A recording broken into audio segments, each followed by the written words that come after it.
పాతబస్తీ లాల్ దర్వాజా నాగుల్చింత ఆర్య మైదానంలో రాష్ట్రీయ స్వయం సేవక్ సంఘ్ శత వసంతాల ప్రయాణం నేపథ్యంలో హిందూ సమ్మేళన సమితి ఆధ్వర్యంలో హిందూ సమ్మేళన సమావేశం నిర్వహించారు। ఈ కార్యక్రమానికి ముఖ్య అతిథిగా నిజామాబాద్ జిల్లా వైదిక ధ్యాన యోగ శ్రమనికి చెందిన శ్రీ ధర్మానంద భారతి స్వామి, ఆర్ఎస్ఎస్ దక్షిణ మధ్య క్షేత్ర ప్రచారక్ భారత్ కుమార్, కేంద్ర ప్రభుత్వం న్యాయవాది నాగా ప్రశాంతి, సభ అధ్యక్షులు రామకృష్ణన్ అగర్వాల్ పాల్గొని జ్యోతి ప్రజ్వలన చేసి అనంతరం వందే మాతరం గీతాన్ని ఆలపించారు। అనంతరం సామూహిక మహా హనుమాన్ చాలీసా పారాయణం, మహాహారతి తదితర పూజ కార్యక్రమాలతో పాటు సాంస్కృతిక కార్యక్రమాలు నిర్వహించారు। ఈ సందర్భంగా ఆర్ఎస్ఎస్ దక్షిణ మధ్య క్షేత్ర ప్రచారక్ భారత్ కుమార్ మాట్లాడుతూ, ఆర్ఎస్ఎస్ స్థాపించి 100 సంవత్సరాలు పూర్తయిన సందర్భంగా 70,000 స్థలాల్లో హిందూ సమ్మేళన కార్యక్రమాలు జరుగుతున్నాయి అని అన్నారు। ఇప్పుడు కొనసాగుతున్న తరుణంలో వర్తమాన పరిస్థితుల్లో ఎదురవుతున్న సవాళ్లను అధిగమించి పోరాడేందుకు హిందువులందరూ కలిసిమెలిసి ఉండాలన్నారు। శ్రేష్టమైనటువంటి ధర్మం హిందూ ధర్మము అని కొనియాడారు। హరే కృష్ణ కృష్ణ కృష్ణ హరే హరే, హరే రామ రామ రామ హరే హరే, హరే కృష్ణ కృష్ణ కృష్ణ హరే హరే, హరే రామ రామ హరే హరే, హరే కృష్ణ కృష్ణ కృష్ణ హరే హరే, కృష్ణ కృష్ణ కృష్ణ హరే హరే, హరే రామ రామ హరే హరే, హరే కృష్ణ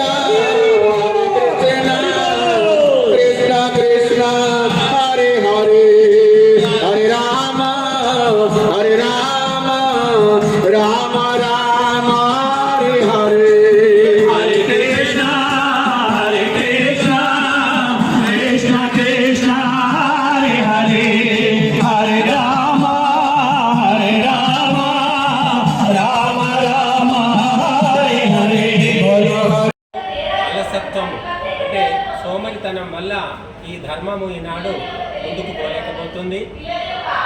అనేక విదేశీ మతాలు దాడి చేస్తున్నాయి, రకరకాలుగా మత మార్పిడి రూపంలో, లవ్ జిహాద్ రూపంలో, అలాగే డ్రగ్ మాఫియా కూడా మొదలైంది। మరి హిందూ కుటుంబాలు చిన్న భిన్నమైపోతున్నాయి। ఎంతోమంది దేవతల్ని పూజించే మనము ఈనాడు బిక్కుబిక్కుమంటూ బతకవలసిన అవసరం వచ్చింది। ఎందుకంటే సత్సంగము, సదాచారము, నిత్య కర్మలు ఇవన్నీ కూడా తెలియకుండా క్రమక్రమంగా వదిలిపెడుతూ వచ్చాం। ఎప్పుడో పండగప్పుడు తప్పితే గుడికి కూడా పోయేవాళ్ళు కనిపించట్లేదు। కాబట్టి ప్రతి ఒక్కరూ కూడా జాగృతమై దుర్గుణాలు, దుర్వ్యసనాలు, దురాలోచనలు అనే రాక్షసులను, అసురులను సంహరించే పని చేయాలి। ఎన్నో హిందూస్ కూడా వ్యక్తిగతంగా తనలో ఉన్న, తన కుటుంబంలో ఉన్న, సమాజంలో ఉన్నటువంటి దుర్గుణాలను, దుర్వ్యసనాలను, దురాచారాలను దూరం చేసుకునే ప్రయత్నం చేయాలి। అందుకోసము సత్సంగము మనకు మంచి సాధనము। ఈనాడు చాలామంది నిత్య కర్మలు చేసేవారు కనిపించడం లేదు। ఎప్పుడో పండగప్పుడో ఇంకేదో కార్యక్రమంలోనో పూజలు పునస్కారాలు చేస్తున్నారు తప్ప ప్రతిరోజు స్నానము చేసుకున్న తర్వాత సంధ్యోపాసనం కానీ, దైవ పూజ కానీ, భజన కానీ, ధ్యానము కానీ ఏదో ఒక రూపంలో చేసేవారు కనిపించడం లేదు। కాబట్టి పిల్లలను ఇంగ్లీష్ మీడియం స్కూళ్ళకు పంపిస్తున్నాము, కానీ మనదైనటువంటి సంస్కృతిని అంది ఇవ్వలేకపోతున్నాం। అందుకోసము తల్లిదండ్రుల కర్తవ్యం ఏమిటంటే, ఎక్కడ సత్సంగం జరుగుతుందో, ఎక్కడ గురువుల ఉపదేశం ఉంటుందో, ఎక్కడ భజన ఉంటుందో, ఎక్కడ ధ్యానం ఉంటుందో, ఎక్కడ యోగా ఉంటుందో అటువంటి చోటికి పిల్లల్ని పంపించే ప్రయత్నం చేయండి।